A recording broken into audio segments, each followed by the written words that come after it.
Welcome to The Waves, Slate's podcast about gender, feminism, and unapologetic transformative life shifts. Every episode, you get a new pair of feminists to talk about the thing we can't get off our minds. And today, you've got me, TK Dutes, and I'm on a mission to renew my spirit in the face of unchecked capitalism and all the other isms that plague us. For inspo, I'll be joined by Patty Lin. She's a former television screenwriter, producer, and author of the new book, End Credits: How I Broke Up with Hollywood.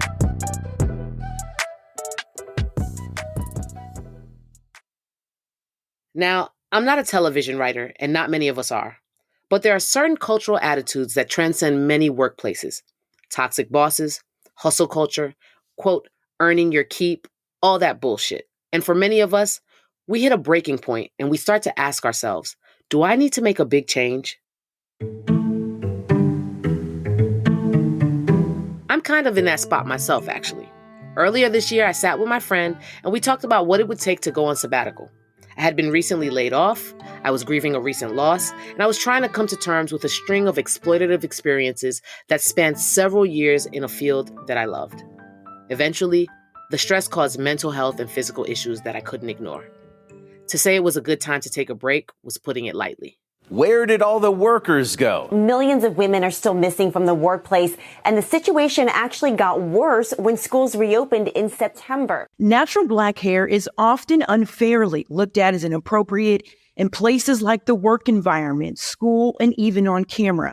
However, legislation first passed in 2019 is hoping to make that discrimination illegal. Labor Day return to office mandates yearn for normal, but the pre-COVID workplace is gone. Since the COVID lockdowns, it seemed like everyone was reevaluating their relationship to work. Workers in major industries have been vocal about their needs, like whether to go into an office or remain remote, speaking up about representation, or demanding fair wages and hours. Recently, the Writers Guild of America ratified a contract that ended a 5-month strike, fighting for all of the above and then some. And a big reason they were striking was for an increase in transparency and compensation for streaming shows. Because before streaming, TV writers got money through residuals if a show got really big. Shows like the ones Patty Lin used to write for, like Breaking Bad. You're turning down $1.5 million. I am not turning down the money. I am turning down you. Freaks and Geeks. Lindsay, tell him. It's not going to help him. Lindsay, just say the words. It'll make him feel better. Sam, you have a beautiful body. You're an Adonis, a slab of beef. If I wasn't your sister, oh my God. Lindsay, can it? And Friends. Oh, I just wish we hadn't lost those 4 months. But if time was what you needed just to gain a little perspective. We were on a break! By all accounts, on the outside, Patty was killing it. Like me, a first-gen child of immigrants, we were taught to have an uncompromising work ethic. My parents were Taiwanese immigrants, and they came to the United States in the late 60s, and they worked really, really hard to have a middle-class lifestyle and to raise my brother and me in a way where we didn't have to go through the hardships that they went through when they were growing up in Taiwan. And it's the classic immigrant story. And so I watched them work really hard, and they pushed me and my brother to work hard as well. So what Patty did was something a lot of people have a hard time even thinking about. She took a break. When I was working in TV and I was completely burnt out after a few years and I just didn't know how I was going to survive this, I decided to take a sabbatical for a year. And that was something that people didn't do in entertainment, right? Because if you were doing really well, like your career was going well and you were getting jobs, it just seemed crazy to say, I'm just going to stop working for a little while because those jobs are so hard to get. Today, we're talking about her sabbatical, why she needed one, and the radical changes Patty Lin took to save her own life. More to come after the break.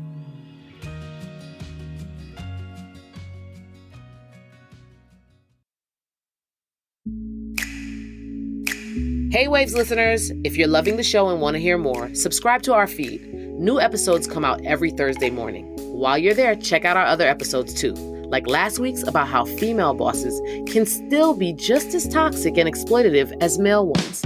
Ask me how I know. They're also doing a weekly recap of the first season of The Golden Bachelor every Friday.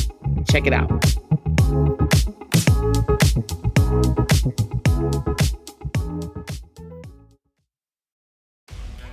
On November 10th, Brie Larson and Samuel L. Jackson reunite on the big screen as Captain Marvel and Nick Fury to assemble the MCU's next team, the Marvels. After Captain Marvel gets her powers entangled with teenage superhero Miss Marvel and Captain Monica Rambeau, the three heroes will learn teaming up changes everything.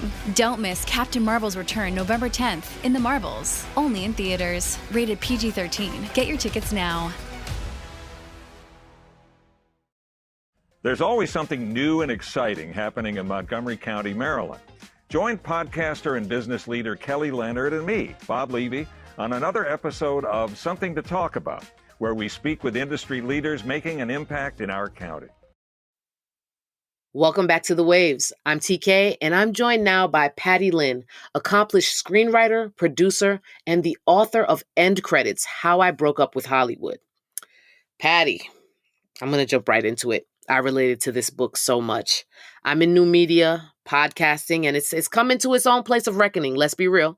And we keep seeing the same things over and over in TV, Hollywood, film, audio. It's a lot. You've outlined so many ways that you've been disenfranchised in this line of work. Honestly, that's kind of a buzzword for me. So the first thing I want to get into is that disenfranchisement. This idea that stress has to precede success. Can you talk about that mindset?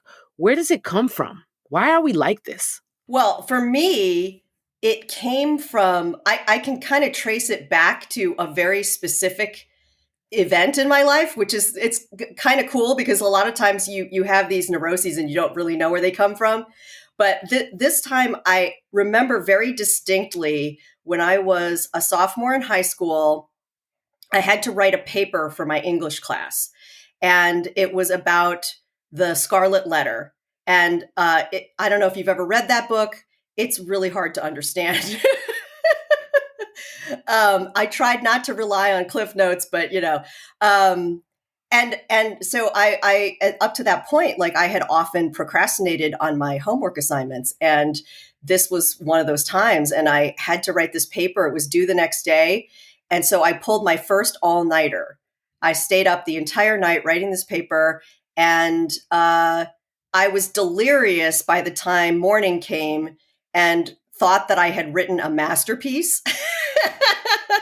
Now, I haven't read this paper in a very long time. I don't know. Maybe it is good. I don't really care to look at it now, but I turned it in and I got an A+ on it. And I remember that feeling of this is the secret, right? This is the secret to success, is not necessarily staying up all night to do a project, but just that feeling of absolute panic and then just pushing yourself to the limit. And I thought that was key to my success.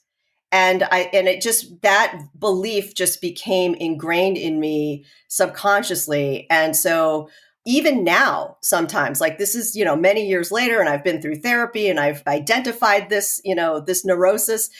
Even now, sometimes I catch myself sort of feeling oh, if it's too easy, if it's painless, then it's not going to be good. Okay, so you said in the book, taking a sabbatical saved my life.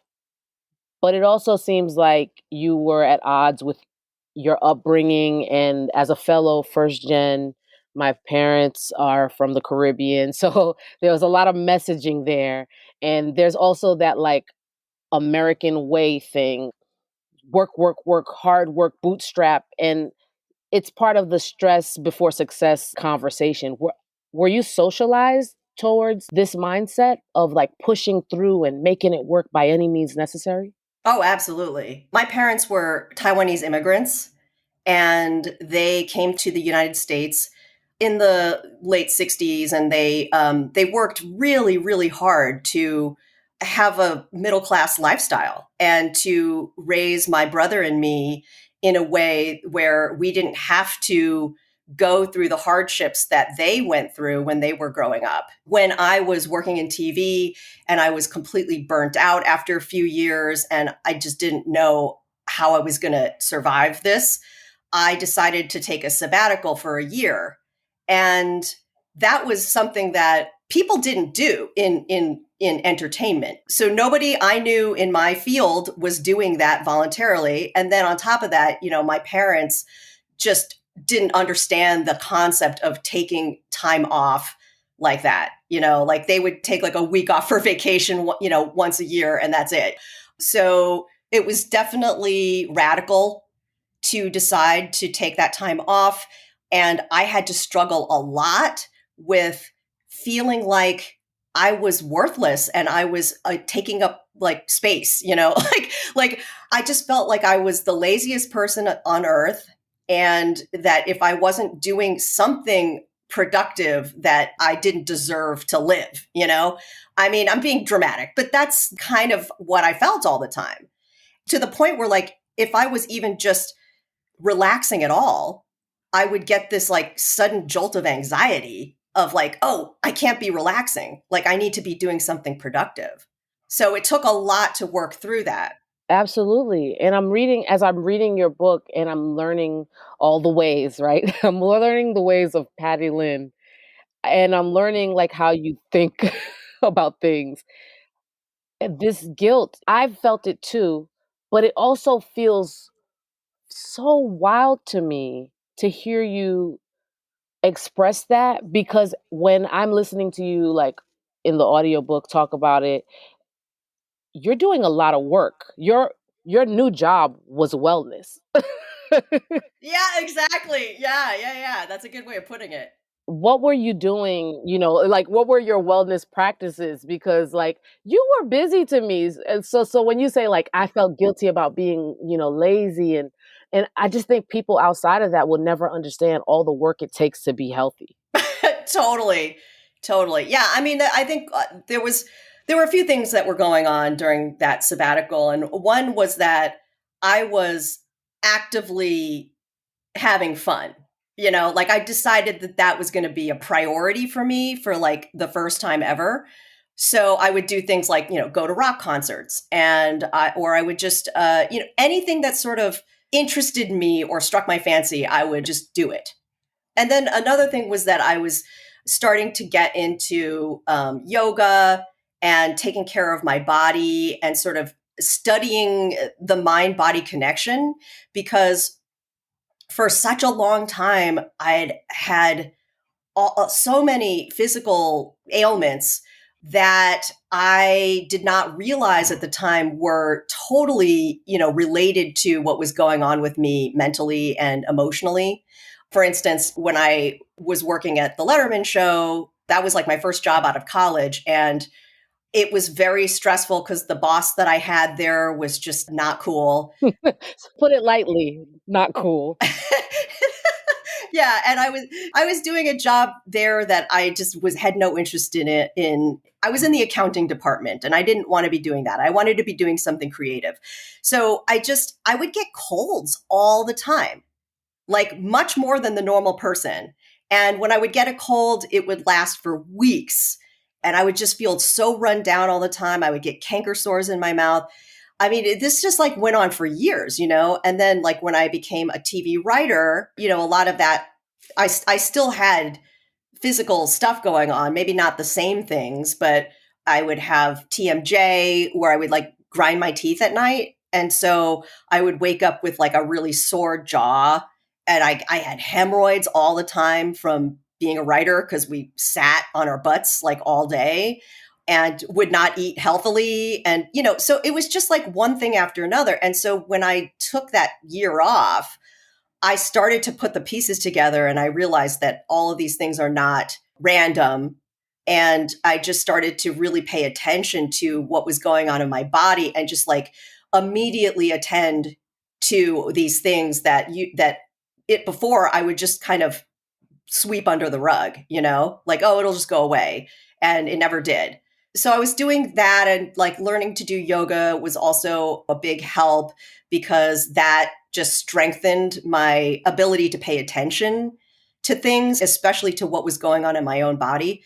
And then I also started therapy. I started going to a therapist and diving into these things that I had never really examined. I never had the time to examine them. And I went there initially because I wanted to improve my relationship with my family, but it just kind of, that was just the tip of the iceberg. You know, there were so many other things that I had to deal with.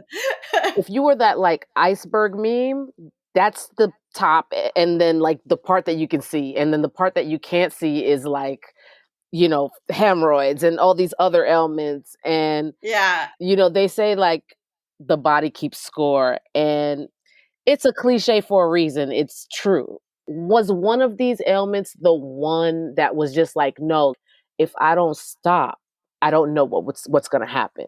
Was there a breaking point? Well, the TMJ got really bad. Really, really bad. You know, I mean, I would wake up in the morning and just feel like somebody punched me in the jaw. And I mean, that's a horrible feeling. And I didn't know what to do. I probably talked about it with my doctor, but I don't think that they had like a fix for it. They gave me a night guard so I wouldn't grind my teeth down. But that doesn't stop you from grinding. You know, it just stops your teeth from getting damaged. And so it was really, you know, I'm not diagnosing anyone else. I'm just saying that for me, that was a sign that I was not living the life that I should be living. And the point at which that TMJ got so bad was when I was working at this one show, which I didn't even put this in the book because there were so many, I had so many stories, so many jobs that I had to cut some of them out because the book just got too long, you know. But there was this one job, there was one job that I had. It was only like, I think it was like a 2-month gig, but it was so bad. The hours were terrible as usual, but also my boss, she wanted everyone to be there all the time, even if they didn't have anything to do. I mean, she literally said to us, you cannot make social plans without running them by me first. And we thought that was nuts. And we said, well, we'd rather just make plans. And then if we have to cancel them because of work, we'll cancel them. And she said, no, because then I'll feel guilty that you had to cancel. So this is like the level of neurosis that I had to deal with in my boss. And I didn't know if I was going to make it through the 2 months. That's how bad it was. And that's when the TMJ was just getting so bad. And this is like after years of stress and years of discovering that the TV business was not what I had thought it was going to be. So it was like there was a cumulative effect going on. And that's the point at which I took the sabbatical. And I'm telling you, the minute I made the decision to stop working, the TMJ went away immediately. I never had it again. That is so wild. So this whole the body and the TMJ, and I mean, I'll share with you that for me, it showed up as fibroids. And, you know, you talk about having hemorrhoids. I mean, I was sitting on my beanbag, fielding some crazy emails, getting ready to go into a recording, not knowing what kind of fire was going to be in that inbox. And I stood up and I was just bleeding. Oh my God. And I looked into, you know, fibroids are partially caused by increased stress hormones. Stress hormones, they were just raging through my body. And that's how it showed. That's how I knew. And guess what, Patty? Let me ask you, you know, therapize me real quick. I didn't stop. Like I knew I had to stop. I tried, but I think I had a failed sabbatical. Like what does that say about me? I don't know. How long did you take off? I don't. Okay. Or did you take any time off? So what had happened was, I think I wanted to. I took time off in relation to the ailment, right? Then I tried to eat well, exercise, do all the things. Did some more gigs, and then I finally said, actually more recently, in the maybe last year or so, I was like, it's time. I'm taking a sabbatical. I met with, women that were doing this, and they gave me advice. And for somehow work weaseled its way in. Right. I don't know how that happened. It's tough. I mean, it's tough. Like when I did the job that I had was very much like I was either in it or I wasn't in it, Like I think now people's careers are a little bit more fluid, and there's a lot more freelance kind of stuff going on and gig work. So it's a little harder to just say, I'm not going to take anything. Because like for me, it was just like, I just told my agent, like, I'm not working for a year. And that was it, It wasn't like I constantly had to field opportunities that were coming my way. I mean, yeah, they were definitely calls that were made to my agent, like, hey, is Patty available? But I told him to say no. And so I think it was helpful to like have that just like one sort of channel that I could just close off. We're going to take a break here. But if you want to hear more from Patty Lin and me, check out our Slate Plus segment, where we dive into another important part of Patty's book, how her closest relationships changed and in some cases fell apart when she decided to go on sabbatical. And please consider supporting the show by joining Slate Plus. Members get benefits like 0 ads on any Slate podcast, no hitting the paywall on the Slate site, and bonus content for shows like this one. To learn more, go to slate.com/thewaves plus.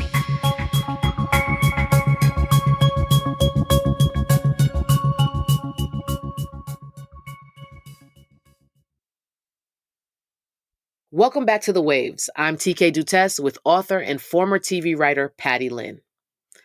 So Patty, a lot of people will scoff at the notion of taking a sabbatical because I tried. It didn't stick. It takes an immense amount of privilege to do it. As a Black woman, like I've had to pay up front for the privilege of rest. I have to hustle, bust my butt, and still going on vacation is a huge deal. It still costs. Like people who go on parental leave, there's no guaranteed placeholder for them. There's a million people waiting to replace you. Did you find that there was a price to pay to take the time that you needed to take? I'm sure there are opportunities that I missed, but to me, it was worth it. It was absolutely worth it because the state that I was in before I took that time off, I knew it was unsustainable. I was just losing my mind. And so I really felt that I had no choice. Now, yes, I was privileged to be able to take a year off, and at the time, working in TV, I was making good money. That was back in the old days when TV writers made good money. And I also had a safety net because I know that my parents wouldn't have let me starve. I was in a long-term relationship with another Hollywood writer who was also doing really well financially. And so that was another safety net. So I had all sorts of safety nets, and I appreciate that. And I know that not everybody has that. But there are people who have plenty of safety nets and they just refuse to stop going because they're so afraid of like what's going to happen if I stop being productive for 2 seconds. And I think that the main thing is not so much the fear of missing out on career opportunities, but it's more of an existential fear for a lot of people where it was for me anyway, this feeling of like, if I'm not being productive, then who am I? What is my worth in this world? And that's something that I think we all need to deal with, because that's not a healthy way to live. And it's work is very problematic. If you just look at the news every night, there's a different industry that's going through a thing, right? The Writers Guild strike, another one just happened. Amazon workers, everyone is having a problem with the workplace. So the problem isn't us, right? It's the systems. Right. Oh, absolutely. Because you went back to work after a year. Did you feel like, I don't want to say the word failed, but it's like the one that's coming to mind because the systems were still there doing what they do, right? The sexism, the racism, the overwork, the underpaid, the going on strike, all that was still there. You fell back into some old patterns, unhealthy eating and you're trying to get back to work. Did you feel like was the sabbatical for nothing? Like after you come back and you're still this is the same shit? No, it was, I mean, yes, it was like coming back. Like, it's not like things changed in the industry at all, Yeah. right? It was still the same industry that I was going back into, but I did not feel like the sabbatical was pointless, because that sabbatical taught me what was really important to me in my life, and it was like, it gave me this glimpse of what my life could be like outside of that Hollywood system. I say this a lot, like Hollywood is a little bit like a cult. It's very exclusive, like it's hard to break in, and then once you're in there, you get brainwashed. You're surrounded by other people who are doing the same thing, and it's very insular, and you get brainwashed into thinking that there is no life outside of this career. And that's part of why it was so hard for me to leave. But when I took that sabbatical and I just became like a regular person out in the world, I saw that like there's a whole world out here outside of this Hollywood system. And I don't need to belong to that world to be happy and to be, to feel like a worthwhile person. Yeah. And how did the sabbatical change how you dealt with those systems? Because I do feel like, that awareness kind of like fosters an empowerment. And that's got to come through in the work, right? How did it change how you dealt with those systems? Well, that's a good question. I mean, I was still crushed by the system. I mean, let's be, honest. My career after, post sabbatical was not, I wasn't breezing through it. Like it was, obviously it was still very frustrating. Otherwise I wouldn't have ultimately quit. So one of the things that I did on the sabbatical, besides having fun, learning to do yoga, learning to meditate, and going to therapy, was I started to do some writing just for myself. And that was super important as well, because for such a long time, I was a writer for hire. That's what you are when you're a TV writer. And you get sort of ground down by this like schedule where you have to keep producing material like day after day after day. And you never have any time to just like, live some life and get inspired. Inspiration is hardly ever part of that process of TV writing. So when I took that break, I was able to start writing just for fun.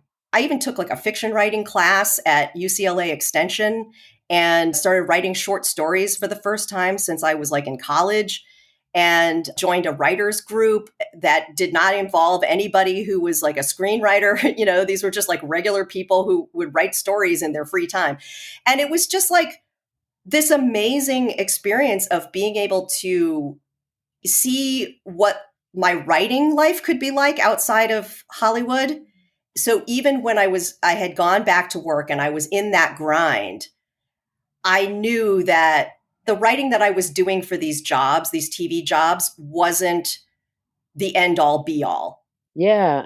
And I totally relate to that. One thing I did do was come up with an artistic practice or a thing to do with my hands. I do a lot of like resin work, and we were on lockdown. It was COVID, so I couldn't go to the ceramics place, but I learned about ceramics in the home and how to make things with your hands that'll like set up in 30 minutes. That way you have a finished product. And turns out that I'm able to bring that to the work now, and it has nothing to do with podcasting. Yeah. I mean, I learned how to sew. And for me, sewing is that thing. It's like making pottery. It's something that you do with your hands. It's very different from the kind of work that I do as a writer. It uses a different part of the brain, I think. And it's just it's so satisfying to be able to make something, a piece of material with your hands that you can touch, and in my case, with sewing, like it's things that I can actually wear or, give to other people to wear. And that is just, I love that. I absolutely love that. And I do think that, not that this is the point of it, but I do think that having a practice like that does inform the other work that you do. Yeah. Let me ask you a question. So we're talking about lockdown, and you've gone through this whole lifetime of experiences. And I think the whole world was catching up to where you were at when we all had to lock down, right? Yeah. Did anyone come around and say like, "Oh, Patty, you were right." Like that people that might have judged you for like taking this sabbatical, did anyone circle back? No, not really. I don't feel like anyone judged me for taking a sabbatical. Maybe they did, but I didn't hear about it. What I do remember from the whole lockdown situation is people were, flipping out over having to, work from home or having to suddenly create their own schedules when before it was like their schedule was dictated by their office, right? And so during the pandemic, if people were like, "Oh, I don't know what to do with myself," and that I remember thinking like, okay, I do have a leg up there because for so long I've just kind of created my own day, right? Like I've created my own schedule based on what my needs are.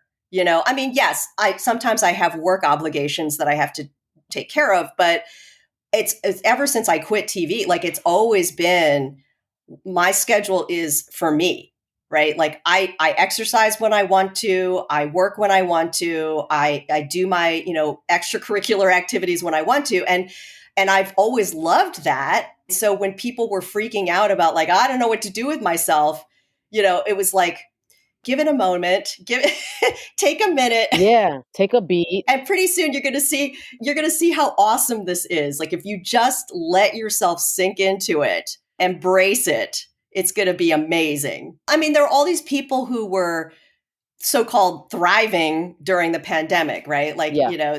and they would crow about it on social media, right? Like about how amazing they were doing.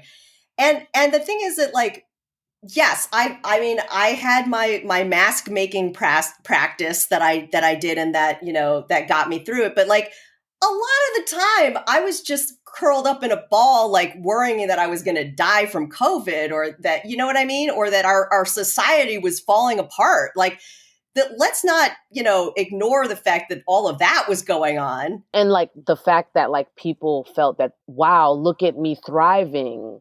It just shows how deeply we weren't before, right? Yeah. That's how deep the problems were. So now let me ask you about, with people being more vocal about those issues, about inequity, harassment in the workplace conditions, the time that you shared end credits with the world, right? Did you feel like this time, 2023, 2022, this was a safe time that you'd be believed? I didn't really think about it that way. Like I got the book published when I was ready to get it published. And so for a long time, I didn't even feel comfortable showing my work to anybody because that's how much I got damaged by working in TV. Because there's just this like horrible way that creative people are treated where it's just not supportive at all and the feedback that you get is generally negative and it's not delivered in a way that is clear and compassionate. So for a long time after I left TV, like I was afraid to show anybody my work. And so it took a very long time for me to write this book and even longer for me to share it with people. And it really wasn't until 2019, this is like 9 years after I started writing it, that I felt comfortable even putting it out to like, literary agents and thinking about getting it published. And this all had to do with just my own personal stuff that I had to work through. It had nothing to do with what was going on in society at large. So for the people, and I just kind of like would love like a little summary sentence, like a Patty Lin lightning round. What is the key to letting go of your work as an identity and finding fulfillment in life? What's coming to me is just start with whatever the first step is for you. For me, the first step was taking the sabbatical. But, maybe that's not the answer for everybody. But I think everybody has that little voice inside of them that's like, I'd love to do this, or like, just that little fantasy in the back of your mind. And usually that gets slapped down immediately, by whatever our socialization tells us, right? But if you can just listen to that voice for a little bit longer and listen to what it's telling you, maybe that's the key. That could be the key to opening up a whole, new world for you where it's not all about your work and your self-esteem isn't hanging on that.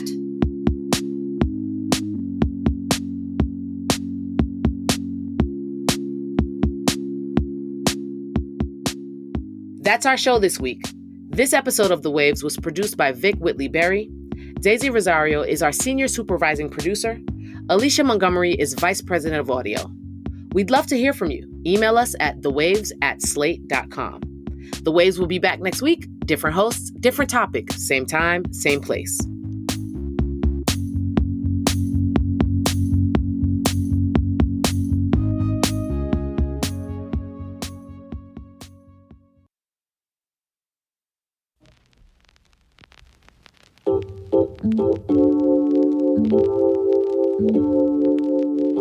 Thank you so much for being a Slate Plus member. And since you're a member, you get this weekly segment. Today, Patty Lin and I are going to continue talking about her book End Credits and a part of it that I could not stop thinking about. Okay, Patty, I'm just going to jump in because I really want to talk about how your personal relationships changed once you went on sabbatical. Let's start with your colleagues. You name some of them, you don't name some others, you change some names. Have you heard back from any of those folks? The people that I've heard from are the people who were with me in the trenches during that time and were like, oh my God, thank you for telling the truth. That was just some of our Slate Plus segment. If you want to hear the whole thing, go to slate.com/thewavesplus to become a Slate Plus member today. Slate.com/thewavesplus.